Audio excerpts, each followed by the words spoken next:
What's up, everyone, and welcome back to Box. My name is Harry Hicks, and I am joined by Thomas McKeon and Max Botcher. Gentlemen, welcome to the podcast. Is that a new sweatshirt, Harry? No. Oh. This actually looks mad comfortable. Yeah, What like is a this? waffle. Shout out. It's a gift from Lucy. Oh, That's sweet. Shout out Lucy. Yes. Thank you, Lucy. Happy birthday recently. Happy birthday. Today we have a little Champions League recap for you. We just finished match day 2 of the semifinals and saw quite the game with Real Madrid scoring 2 in stoppage time. Yeah. Out of nowhere. Yeah, let's just We need to talk. go over Well, some. let's do a recap. So coming into the game, Man City were up 3-2. Correct? 4-3. 4-3. Oh, god damn. And then I didn't watch this first half, but I think Max did. It was pretty uneventful for the most part. No, I thought it was like I think like we kind of saw throughout this whole 2 legs, Man City kind of controlled more of the game, but honestly, I think Bernardo Silva had the best chance in the first half, and Courtois got a near post save. But Right. I think Real Madrid again kind of were surprising and dangerous and had inklings. You know, they were kind of always there. Man City wasn't comfortable at all. So you can keep going. I turned on the 60th minute and I looked at the XG to see like who was kind of dominating. I was surprised that Real had more chances, but then it started heating up at the end. Mahrez had a beautiful shot, near post finish after Bernardo Silva went on a little run. It was almost like a dummy run by I don't know who was Jesus. Yeah. I didn't even see Mahrez out of the corner. The camera wasn't showing Mahrez. He came out of nowhere and smashed it near post. And they were 2 up with 15, 20 minutes to go. Looks like absolutely no chance for Real Madrid. Wait, that sounds very familiar. Yeah, very for familiar. Thomas saying, "What? No fucking way, Real Madrid come back or whatever." I said no chance, and I was. We'll insert words where necessary, Thomas. I said no chance. I was just like casually watching, waiting for Man City to wrap it up. And then I think the turning point was Camavinga coming on. He was came really out, good. He was incredible. So good. Even before he did a little hockey assist, pinged the ball over to Benzema, who pinged it in for Rodrigo, had both the goals.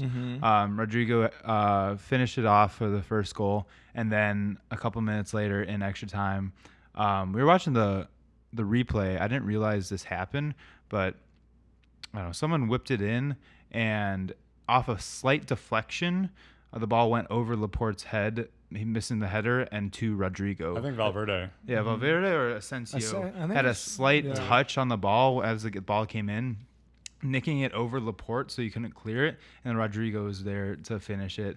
And it was electric. This was that a was crazy crazy. game. Well, Rodrigo scored 2 goals last game. Yeah, Against, he scored one against Chelsea, but he also scored 2 goals, I believe, in La Liga to Super secure the sub. final for them Super off sub. the bench. He's enjoying a Unbelievable. nice run of form. Well, I think so. Tom, I think one thing like with Camavinga and Rodrigo, these are 2 players that obviously are on Madrid and kind of have had so much hype around them or so many expectations for them.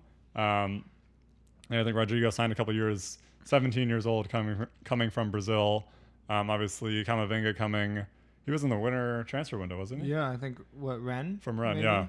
So both those guys have so many expectations built up for them, and I don't want to say they haven't lived up to it. Camavinga hasn't had much time, but Rodrigo, it's not like he's a consistent starter or anything. But right there, he's worth the value. Yeah. And same with Getting them to the Camavinga. Champions And League final. initially, when Kroos and Modric came off, I think the commentators were saying this, and I kind of agreed with them in the moment. Real Madrid had no way to control the game. Their best spell of the game was in the first or the beginning of the second half, where they really were winning all the second balls. They kept retaining possession in Man City's third, and were really kind of probing for that goal. And so when they took off Kroos and Modric, and Ancelotti did that and put on Camavinga and I forget who the other. I think it was Rodrigo, honestly. They brought on Asensio and moved Valverde in the midfield. Yeah, I think Asensio was a little bit after. But yeah, no, I think it was the same thing. So they put on all these attackers and took off Kroos and Modric and Casemiro. So they didn't have a core. They didn't have like a midfield. And I was like, okay, there was no way. They didn't really have a chance. They weren't controlling the game. And so they just had all these attackers. I thought they were going to they needed goals. Not get a shot off because they couldn't build up. During that 10-15 minute period right before they scored the goals, they weren't generating anything in the final third because everyone was just crowding the box and there was no movement towards the ball or just no build up because of how many attackers were there. So I was like, this was a silly move by Ancelotti. Silly Carlo. What are you doing? No tactics. No tactics. No tactics at all. No career. I was wrong. I've been proven wrong a lot to this game. This was a crazy game because even in the first half, I was thinking, whoever scores, the game is going to go crazy. Because if Madrid scores, then City's going to start panicking, and it's a tie game, right? If City scores, Madrid is going to have to score too. And that's, I guess, exactly what happened and what we saw. And my favorite part of the game was when City scored and they showed all the City fans in the top corner just going wild. All the Madrid fans stood up and started clapping. Yeah, that was and they were awesome. Game on. This is what they wanted, and that was insane to see. And they literally willed themselves to win this game. Well, and I think they came out, after coming out of halftime, it was a stalemate 0-0. There was so much to play for still and a lot of time left. And Madrid came out hot. And honestly, Vinicius should have scored. 30 seconds off the kickoff. 8 seconds. It was the first play. And he should have scored. And so I think with that, they kind of showed, okay, yeah, we want to win this. We're bringing the heat. And I think the fans appreciated that. And the fans were really ecstatic throughout the whole thing. And they got kind of the show they deserved. Yeah. I think, honestly, I think Vinny and Benzema actually had a average game compared to what I think they usually can do. Vinny missed a few chances. And I think actually that's why, a lot of times we're like, well, Vinny's just inconsistent sometimes scoring. I think he did a great job all game, and I think he tired out Kyle Walker for the most part. He took him on every time and didn't shy away from that.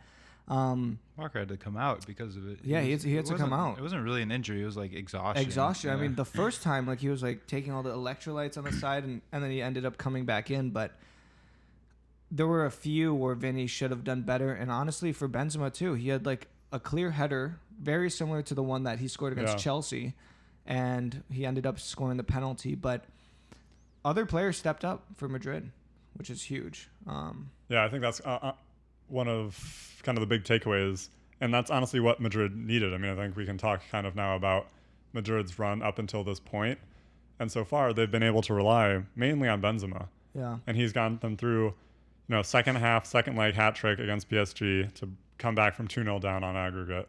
Then him scoring in overtime against Chelsea after a first leg hat trick. He has carried them this far. Mm-hmm. And then this game, they didn't have him. Mm-hmm. He wasn't scoring those goals that he needed to score. He wasn't finishing off the chances that he normally does. But other players stepped up. And I think that really is empowering for Madrid, or kind of gives them a lot more confidence that, okay, yeah, we're here. We have other players that can also help out, especially Rodrigo. Yeah. Who surprised me, honestly. I think also the second leg just showed how much they missed Casemiro in the first leg. And I'm kind of pissed because I had Casemiro getting a yellow card in one of my bets. And he had 2 or 3 he fouls never got a yellow that card? never got a yellow. Yeah, what? The first one was almost like a leg-breaking tackle. He scissor tackled the guy. And then there was another one where he fouled someone on a fast break. He's going to get a yellow, and that was the one where he just laid. Dragged Foden by the... And then he laid on the ground, almost playing hurt. And then he didn't get a card because of that. So, but he played incredible. I was a little nervous with Nacho playing instead of Alaba. He had a great game. But he had a great game. I mean, I would say the only one that maybe struggled was Militao at times, but then he stepped it up too. But Courtois, best keeper in the world. Yeah, actually, honestly, every time I watch him, I'm very, very impressed. He makes a lot of saves that against shots that like the saves themselves don't look that impressive. Like that shot Cancelo had that was kind of dipping. And then the near post one, I forgot who shot it. Bernardo Silva. Yeah, Bernardo Silva. That they don't look that impressive, but because of his incredibly quick reflexes on his feet, he just gets into good positions and just blocks them. Yeah. He barely has to stretch, and he just makes like simple shots look, or like difficult shots look like simple saves. He's huge also. He's huge. Yeah, He's like yeah. 6'6" or something. And we've talked about, like, I remember when we first started talking about this, we were talking about best goalkeeper in the world, and we talked about Courtois, and none of us wanted to put him there. We Yeah. were like, we hate this guy, whatever. And he struggles usually against those lower balls, mostly because he's so big. But, like, today, I mean, one of those saves, I think it was Grealish that shot it, and it was off of the tip of his cleat, and it, like, literally went by. Like, that was ridiculous. And I don't know, Grealish's second Courtois shot. just like I played think incredibly. Grealish's second shot was, I think that was Mendy. Cleared Yeah, off the line. goal line clearance. Yeah. That was unbelievable. Grealish, honestly, he came on and he played pretty well for those. I think mainly in the end of regular time. But he played pretty well. He had those two great chances. Two huge That, chances. The only reason he didn't score is because phenomenal goal line First- clearance first from by Mendy and Mendy. great save by Courtois. Yeah. Yeah. What do we think of the other side of Man City and how they played and how they fumbled what should have been an easy ticket to Paris? Yeah, it's surprising that they didn't come out and kind of dominate the game, you know, in terms of possession, in terms of chances, because they're still Man City and it's still on paper a much better side. And they had Kyle Walker back, Kyle Walker with Cancelo. I feel like on paper they should have controlled the game and like not like easily walk to victory, but at least just like going into over extra time, that's what they were doing. I think Pep might have overthunk it with Fernandinho coming on, trying to be a little I more. don't think so. I don't know. He Well, took he took off Mahrez. Mahrez, It's so easy to say like I feel like that's always been the thing. He like overthinks it. Yeah. But that's like the reasonable thing to do. Yeah, I don't know. It's a little defensive and that's fair when you're defending a 2-goal lead. Yeah, you're defending a 2-goal lead with. I don't know when he took him off, but I think we talked about this in the last episode. Man City doesn't really have a leader on their team. Like the front three, Foden, Jesus, Mahrez, like where are you gonna go when something's not going your way, right? De Bruyne got subbed off in the 72nd minute, and honestly, Gundogan assisted that goal, right? And who came on, but when things were going wrong, there's no one to turn to. There's no leader on the field, and Real Madrid is built for this tournament, honestly. And I was talking about this with a friend. Honestly, we should give Ancelotti a lot more credit. I mean, I know we always talk about like he just sends out this team. He picks the same 11 every week in, week out, and he just lets them play, and he relies on Vinny and Benzema to do all the work, and they do. But he's the only manager that's won all top 5 leagues. This is going to be his 4th Champions League. He's won the other 3. Real Madrid is a big game team. They don't lose a lot of finals, honestly. So I'm looking forward to this final against Liverpool. But I mean, is he the GOAT manager? Honestly, he's won all top 5 leagues. He has 3 Champions Leagues. It is pretty impressive, but I think what Pep has done in each time, I don't think Pep has failed at City. I think it is unfortunate every single time, and he gets unlucky. And with a tournament style, you're gonna get unlucky some games. Like he went out and he should have won this leg. He should have beat Lille a couple of years ago. He reached the final last year. He has put them in at least good position every single year in this tournament. And you have to look at the fact that Ancelotti usually comes up with or has a better side on paper most of the times when he coaches. Like Real Madrid usually have an incredible team, but he I think, yeah, we should give him a lot of credit for understanding the, I guess, the personalities of the team. Like, Real Madrid is a team full of what are they called? What do they call them at Real Madrid? They have a name. Galacticos? The Galacticos, yeah.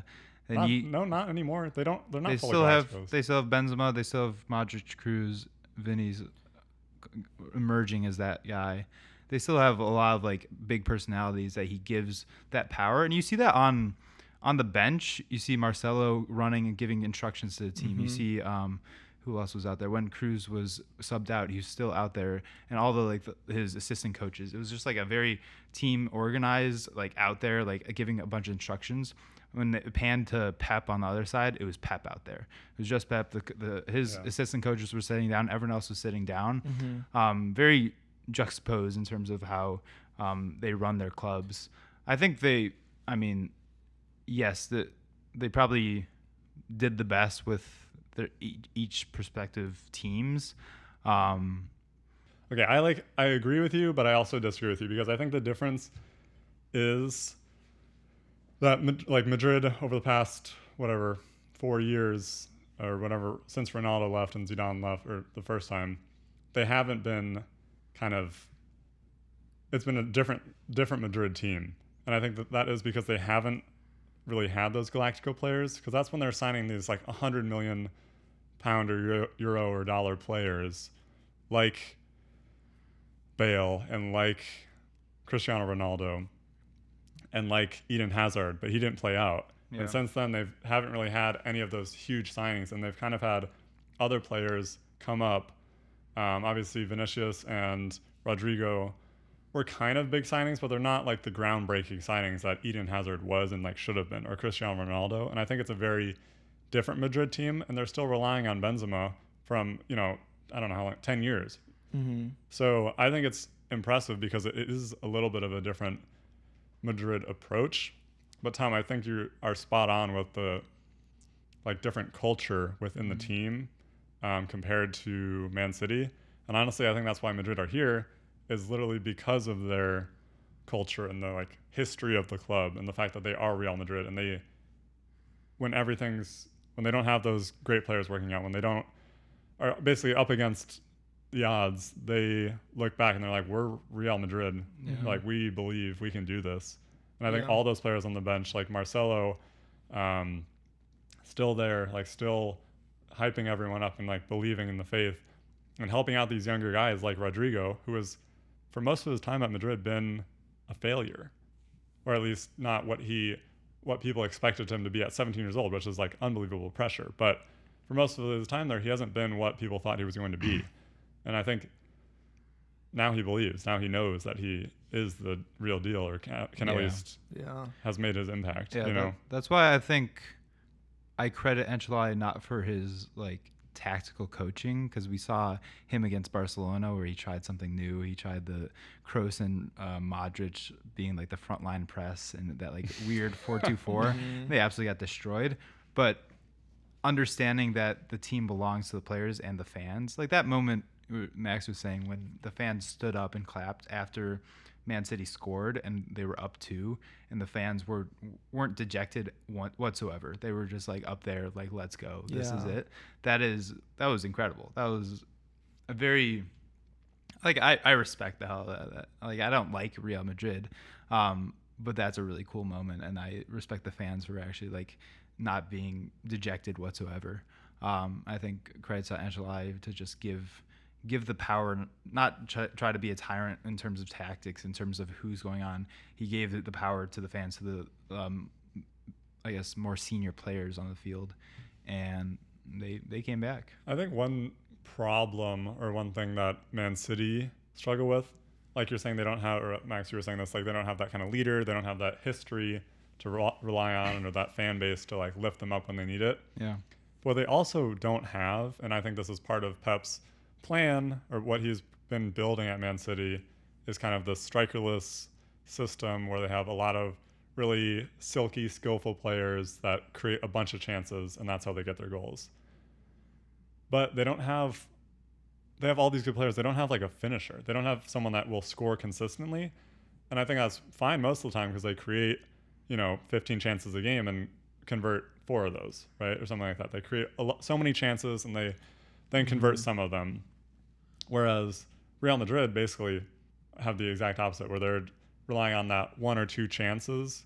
They know they're not going to have the bookend of all, or the majority of all these chances or of the game, but they know when they get on the ball and they get that chance, they're going to take it.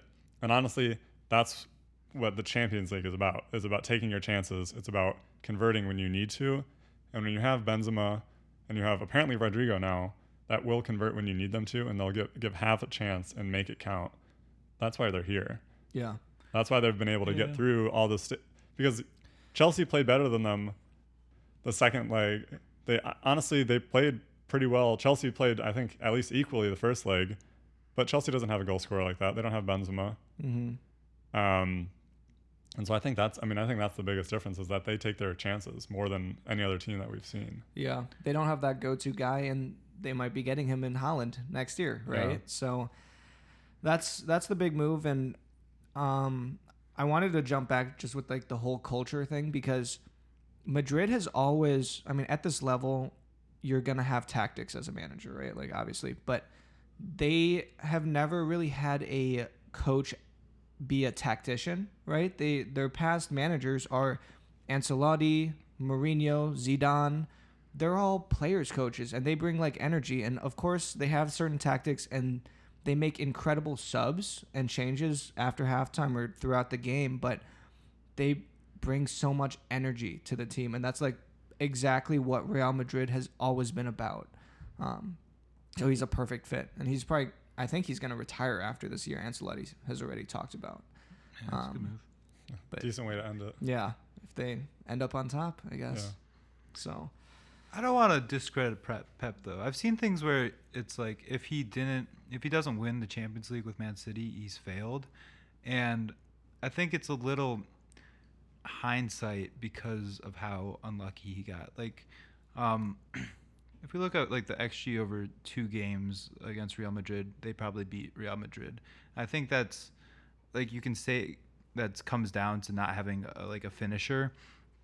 But if Bernardo Silva scores one more goal, then the whole storyline is turned. And I think it comes down to a little more to luck. I think there is an element of luck, especially in the tournament, that like Pep has proven that he can win the tournament with Bayern and Barcelona. Well, he didn't win it with Bayern. I guess he didn't win it with Bayern. He never won it with Bayern, and he won it at Barcelona with Messi, right? And I that guess, incredible team. But that was another knock at Bayern. We would win the league. We brought him in to win the Champions League. City's doing the same thing. Like, they honestly, everyone brings in superstars, whether they're managers or players, to win the Champions League. Yeah, the big and clubs he do. didn't do it at Bayern, and he hasn't done it at City. So it's disappointing for the fans, but I'm sure it's just as disappointing for him as well. I agree, Tom. I don't want to like discredit him as a coach and what he's done like for the game. Like, Right. obviously he's a phenomenal coach, and he's obviously up there with the best, if not the best. Yeah. But I do think we're looking at XG stats, and he should have, XG stats are there, the possession stats, the chances created are there, but what's not there is the trophies or the wins, which at the end of the day are the stats that count. And so I agree with you. I think he did get very unlucky. But I also think it's valid that I don't know, he hasn't Should he got play a him. more aggressive and chaotic game like Real Madrid does? Like, how does he get there? Does he keep on playing the exact same way because it gives him the best chance in terms of the underlying stats, the underlying chances? Or does he play in Holland? He gets Holland, he creates a more chaotic game that is more reliant on players finishing their chances and just giving the power to does he make that change in order to win the Champions League, or does he stay with what he knows? Yeah. First of all, Pep is a better coach and tactician than I am, so Right. It's close. so I don't know It's how to close. recommend them. Yeah, but I think his team, how it's set up with all these chances created and stuff, and the depth of the team is like a perfect team for domestic leagues. Right. Yeah. We've seen that. I mean, I think that a couple of years ago, his team scored the most points ever in the Premier League. Mm-hmm. And that's, that you can't put that past him. He has a phenomenal domestic league record. I think the reality of it is that domestic leagues and those titles are very different than tournament style play. And so whether he has to change his tactics or not, I do think it's obvious that those games are different and those tactics should be different. And I'm not saying that he doesn't deploy different tactics or we haven't seen that, but maybe that's where his strong suit is more into those domestic leagues where he's really good at getting his team to play, whatever it is. I don't know how many games there are. 32 games. 38 games. I mean, that's just a different style of coaching. And it's hard because I don't want to say that. I agree, Tom. I think he's just gotten crazy unlucky at City. He has had all these chances. Like we were saying, Grealish was 2 inches away from scoring. Mm-hmm. Yeah. And they would be up by 3. Fernandinho at the end, be up by 3 and right. So I do think he's gotten crazy and lucky, but I also do think, regardless of if he's doing this or not, they're different tournaments, and so the tactics probably should be different. I still don't know because it's still the same game.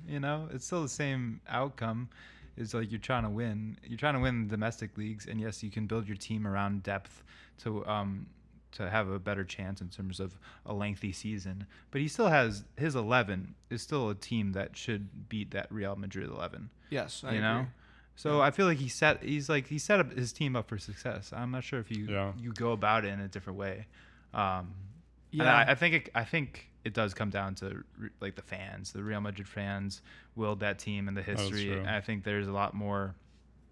Like Pep is trying to win this title, a tournament with Man City, and Man City doesn't have the best fans. They don't have the best history to like really give them a motive, the extra push. I think that there's an element of that, less so than Pep not managing the game correctly. Yeah.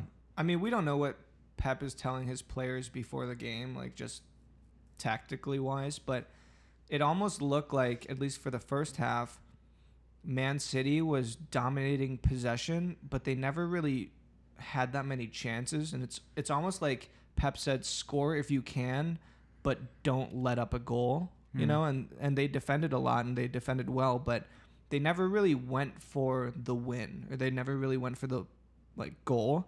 They just didn't want to lose that game.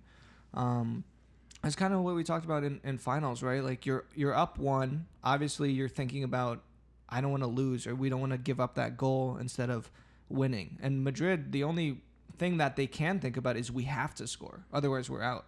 So the whole time Madrid is, of course, we don't want to get scored on, but we have to score at least 1 goal to move on or have a chance. And I don't know. I mean, tactically, winning the league is, you have to be consistent throughout the whole year, but there's more room for error, right? If you lose a game, you lose a game, whatever, you move on. But in a tournament style, in 2 legs, 1 leg, elimination game, anything can happen. Literally anything can happen. And that's what happened today. And he has gotten unlucky. I mean, I don't know what I would have changed if I was Pep today. Like lineup wise, strategy wise, I don't know. Yeah, I mean, I think the one sub we talked about earlier, and hindsight is 20/20. We're talking about all of this stuff, knowing that they lost, but I don't think his moves were wrong. Like, I think it was good that he subbed off Mahrez for Fernandinho, because Fernandinho will lock it down and he will, provide that defensive stability so that Real Madrid don't get a last-minute goal. Yeah. However, I also think sometimes when you try to play too defensively and you try to, just hold back and stuff, then the other team can kind of lock you in and get that momentum and keep putting chance after chance in, and you don't really have that extra person down on the other end of the field to either hold the ball or kind of, get going the other way, which is, I think, what Mahrez could have provided. That being said, I would have probably done the same thing, Yeah. to try to lock down that 2-goal lead, because you never think this is going to happen. It can't happen again. It can't be another can't be the same as last year, the year before. But When Madrid scored that first goal, like 87th minute or whatever, it was like they almost scored a third within stoppage time. And then City almost scored too on the quick free kick too with the Foden thing. I was like, dude, oh my if gosh. If Foden was ready for it, they would have scored. It was such a smart play. I don't even know who. So smart. Who was it? Fernandinho. I think. Maybe. And he just passed it to Foden. Militao's talking to the ref. Foden, obviously that's not like on Foden, but if he was ready for it and he was looking at it, that would have been a goal. Which actually just shows you that you got to always be looking at the ball, honestly. But what a game. Let's talk quickly about Villareal Liverpool, and then we can jump into our final predictions. But this was so close. What a game too. I mean, Villareal almost pulled it off. I mean, was it 2-0 at halftime? No, or 2-2 on aggregate. Well, 2-0 to start the game, Liverpool winning, and then Villareal scored two in the first half to tie it up on aggregate. Yeah. And then Diego Jota off at halftime. Yeah. Put in the king, Luis Diaz. Yeah. But I mean, he changed the game. He changed definitely. the game for them. And he's probably, if not the most informed player on their team right now. Mane's playing pretty well. I think Mane's playing I didn't better. think Diaz changed the game that much. I think he did. I think he got man of the match. Yeah, he played 45 minutes, got man of the match. Yeah. Damn. Really? Yeah. I was more impressed with like Mane and Thiago. I was watching Thiago the whole time. Yeah. And he was incredible. I think Diaz did, and I think really what it is just the fact that he is so electric and provides a different element. Like Jota is very good, but he's a very different player. He's not as skillful or quick. He's much more just kind of, get in on the action type of player, and kind of either get a rebound. And that's nothing. Like he's a very, very good player. Right. It's just a different type of play style. And so I think Luis Diaz was able to just find different spaces and kind of scare Villareal defensively, and kind of just make something happen. And I think that's what Luis Diaz brings to this team is just a different element that Pep has at his disposal, or Klopp has at his disposal, which is huge for Liverpool. The fact that they can bring on such a different player and have a whole different approach. Yeah. Just with one player swap is huge and very dangerous for an opposition to be able to prepare for both players. Yeah. And all those guys can like inter swap constantly throughout the game. Mane can play striker. He can play on the left.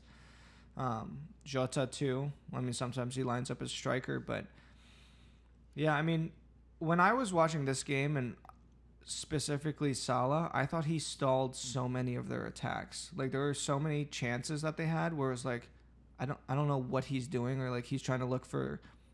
He's either not making the pass when he should, or he's making the pass when he should just shoot. A lot of times, and I think with Salah, when I watch him, he's very inconsistent in a lot of games, and I think he's on a stretch right now where he hasn't scored a non-penalty goal in maybe over a month now. And he scored against United, I think, but I don't know how long ago that was. Yeah. But I see that with Mane sometimes too. I mean, he's definitely bounced back from last year, but sometimes he goes through just like periods where it's just like a little bit of, nothing kind of, and it's not the usual Mane. And Luis Diaz hasn't been there long enough for him to even go through like a lull, but maybe the same thing will happen with him where, he has like kind of a down period. I think that's just kind of what happens with players and performance and whatnot. But I do agree. I don't think Salah had the best game ever. He wasn't kind of the Mo Salah that's scoring these ridiculous goals against Man City or something like that. But obviously, he's still there. He's still Mo Salah. I think my biggest takeaway from this game was, first of all, the impact that Jared Moreno can make. Yeah. And how he played. I think you said it was just 45 minutes. I didn't even realize he came off at half. He came off at half, yeah. Played 45 minutes. That's when Villareal scored their 2 goals and kept their clean sheet. Mm-hmm. Yeah. So I think that's a big factor. So credit to him and what he brings. But I think just in general, like, credit to Villareal. They show that they can play in the Champions League. They can, pack a punch. They can get it done when it needs to get done, or at least they're not someone just to be like swept over or something like that, no. which I think was very like impressive that they were there, and I think the fans really appreciated that when we saw them all standing up and clapping. Only 23,000 of them, but they're still quite loud. Yeah, that's like half the size of Wrigley. It's tiny.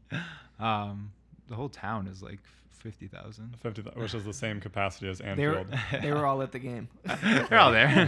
They're all there. Which is awesome. I mean, are they even going to make the Europa League next year? I think they're in 7th right now. Yeah, so this was fun though. Yeah, it was fun while it lasted. No, like the first half against Liverpool, or they get in by winning the Europa League. So. Yeah, that's true. Oh yeah. The first half was like them at their best. That's the Villareal we saw against Bayern. That actually they competed with Liverpool in terms of possession, in terms of passing around. And we saw that with Bayern. Is usually you see these smaller sides make to the later rounds by playing an extremely defensive game, lugging it up and getting lucky on some counterattacks. But they were just like passing it around Liverpool at some points of the game. They were absolutely dominating. Mm-hmm. I think that is credit to Moreno and how big of an impact he is in terms of their build-up. I wasn't really paying attention, but if a player is taken off a half, he played one half of the 4 halves of the 2 legs, and that half that was only half they had a lot of possession and a lot of chances, and can actually play their game. Second half came, and although Liverpool made the sub to Luis Diaz, the biggest thing I saw was they couldn't get it out of their own half. Like Liverpool had sustained pressure. They were getting the ball, and they would just get it to Trent, and Trent would like swing it in every time. And it's a matter of time. If Trent has time on that right wing, like every 3 minutes, it's gonna go in eventually. Yeah. He's an incredible passer, but he did give up pretty that good. goal. He did give up he that did goal. He gave up that goal, and Van Dijk was all, just really. like so mad. He was just like furious. But then he's directly impacts 3 on the other side. Yeah, I mean, that's why he's there. Yeah, that's why he's there.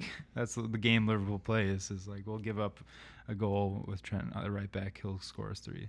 Yeah. I think another big takeaway is Unai Emery, and getting them this far is pretty impressive. Getting through the group stage, but then also getting through Juventus and Bayern Munich, who a lot of people had Bayern Munich as their favorite to win it all. So I think that's credit to the Villareal players, definitely, because they're out there doing the business, but also credit to Unai Emery. I think that's pretty impressive that he got them this far, and that he can also that they won the Europa League last year against Man United. They're not the favorites there either, so it ain't pretty, but it works. Somehow. And I think the reason they're a tournament team is the depth, because we see that with Moreno coming off. They're a different team. And they're not built for a long season. But in the Champions League, if they have their 11, they can compete with the best. They can beat Bayern, and with their best 11, they can compete with Liverpool. I think that's pretty sweet. It's just like a fun team that if they're 8th in La Liga, but they can they have just like an incredible 11 that can compete with the best. That's an anomaly. That's kind of fun. Yeah. Well, did you see the weekend before they played against the worst team in La Liga, and Villareal lost? But they only played 3 of their starters. Like they were just like resting them for this game. They got nothing just, to like, play for. They don't even like care about like La Liga anymore. But no, it's super exciting to watch them play like that. But final, what do we think? Well, wait, first of all, just briefly, it would have been crazy if the best team, the 2 best teams in the world, most people think, and I probably agree with, are Liverpool and Man City. But I was just momentarily, if they both lost in the semifinals, that would have been crazy. And then suddenly it's Villareal and Real Madrid in the La Liga matchup. Yeah. I know. Okay, final. Who wants to start? It's Real Madrid and Liverpool are 2 options. I said Real Madrid last podcast. I'm still sticking with Real Madrid. They're gonna win it. Yeah. They don't lose. Real Madrid doesn't lose finals, and especially in the Champions League, they don't lose finals. Ancelotti's never lost a final for Champions League. He's gonna go 4-0. All right. No question. Like enough said. Salah wants Real Madrid. You saw that clip of him. He said, "I want to play Real Madrid." He's gonna get his wish, and they're gonna beat him twice. Like, Yeah. I hope Salah doesn't get hurt this time. I'm sure he's happy Ramos isn't there. But that would have been kind of sick if Ramos was like. Not, I don't want him to hurt him, but yeah. it would have been a good matchup. Little, yeah. Yeah, I mean, I don't know. It's that like Real Madrid definitely makes me think because they should not have gotten past PSG. They like Chelsea maybe was a little closer. They shouldn't have gotten past Man City. Yet here they are, and they're still making me think and making me wonder if they're going to win. It is a one-off game, which does mean there's a little bit more up to chance. But I think I have to. I mean, I said, regardless of who wins, Man City or Real Madrid, I was still going to go with Liverpool. That's what I said last week. And I think I'll stick with that. I think Liverpool, I think they're the best team in the world right now. Yes, Madrid has kind of this history, this title-winning ability in the Champions League. Honestly, Liverpool has like crazy history too. They have a crazy fan base. They can rely on them when they need to. And I think one thing that's different about them, I was getting mixed up with my defenders. One thing that's different about Man City than Liverpool is Van Dijk. And I think Van Dijk, if he's right up next to Benzema, that's a pretty good man marking system. And not that Van Dijk is going to man mark him, but you know, that's probably, if you want anyone defending Benzema on a header or in the box, you probably want Van Dijk. And so I think that's huge. And obviously we've seen that Real Madrid have more players than just Benzema. They have Rodrigo and they have what's this? I'm all out. They have Rodrigo and they have Vinicius, and I honestly think that's where the game is going to be won. I think it's down those flanks because we know Trent is not the strongest defender, and so him up against Vinny will be tough, and I think that could be where Liverpool gets exposed. That being said, I do think Liverpool, they have goals going forward too. We've seen the different attacking options they have. Their midfield, honestly, the midfield battle is pretty split. I think they're pretty similar or pretty dominant, both teams. So I think it's going to be one on the flanks, whatever happens. Yeah. I understand your Van Dijk point, but Diaz did the same thing, and I think that's why Benzema struggled today. He man-marked Benzema all game, and Benzema struggled, and every time they played in the air, Benzema's yelling at his players, he's like, play it to me at the feet, because he can't beat Diaz in the air. Like, there's no way. But, I mean, Van Dijk, that's definitely going to be a battle. Like, it's crazy. But Vinny against Trent is also probably, that's the main risky. one. Yeah. That's the main one. Because Vinny can fly right by him. And we saw Kyle Walker got burnt out after 60 minutes, 70 minutes. Yeah. And he is much better defensively than Trent is. Yeah. So that's kind of a high risk area, at least for Liverpool. But Yeah, that makes me think, because that's a clear weakness Liverpool has. But I think on paper, throughout the team, Liverpool is a better team. They're probably the best team in the world right now. And if they play a decent midfield, they keep on. Like, Klopp played Ketia this against Villareal, and he kind of struggled. If they play like Fabinho, Henderson, and Thiago, that'll be a good matchup in the midfield. I have to stick with them to win it, even though because I think Real Madrid's fans and their players pulled them through in this round. I think it's a neutral stadium. Liverpool has a similar historical, a very historied club, so they're gonna have incredible fans also in Paris. On Paris. Parc des Princes? Or Is that? I'm not even sure. they probably have a lot of Benzema fans. Yeah. That is true. Yeah. Liverpool has so many Konate fans. They'll carry them through. Yeah, I think they're gonna. I mean, I think that's score the at key each. matchup. That's a key matchup, but also on the other side, Trent's gonna be pretty open. You know, is Vinicius gonna track back? Is Mendy's Mendy's good. Yeah, but then Mendy has to deal with Salah and That's true, Trent. yeah. You know, and that means Kroos or Modric have to track back all the way, and they might pin him back, and it's going to be similar to the PSG game. We'll see. I don't know how it's going to play out, but I think Liverpool have more goals coming, or they're at least going to create more chances, and we'll see if Madrid can finish theirs. But I'm going to go with Liverpool. Okay. Should we make predictions? When Like is score? it? Is it in a couple May weeks? 28th or something. Like It's like the last game of the season. end of May. Yeah. But I mean, I was gonna say, like you said, Liverpool's a better team than Madrid. City's a better team than Madrid, like on paper, and I agree with those. Do you think Chelsea and PSG are better on paper than Madrid? PSG, yes. Chelsea, No. no. Chelsea, similar. Chelsea, I similar? think Chelsea's similar. I don't know about PSG. I mean, like, honestly, like, we predicted Madrid to beat PSG. Yeah. Yeah. And I think that's not because of, like, on paper, which players are better, but on paper, Madrid's a better team than PSG. I think Chelsea was very close, and I think Chelsea, proved that. And I thought Chelsea could win it, and I think they had a very clear chance to do so. Obviously, we saw that. I think the biggest difference is Man City. I think Man City are a better team player-wise. I think they're a better team system-wise. And I think they were the better team. Yeah. But obviously they didn't play out. So I think that's kind of the biggest shocker. I think the other two matchups, you could kind of see it going either way, and you could see how they get through. God, I love this sport. I love the Champions League. It's so fun. Very fun, very fun. It's like, yeah. But predictions... So predictions, it could, my initial thought is like, okay, it's going to overtime. Like it's a big, high-scoring game. Obviously, we've seen a lot of finals. It's not like that, and we've talked about that in previous weeks. That a lot of times finals maybe don't live up to the hype or aren't as high-scoring. I think these two teams, I don't see that happening as much. Obviously, the last time they came up in 2018, it was 4-1 Real Madrid. So...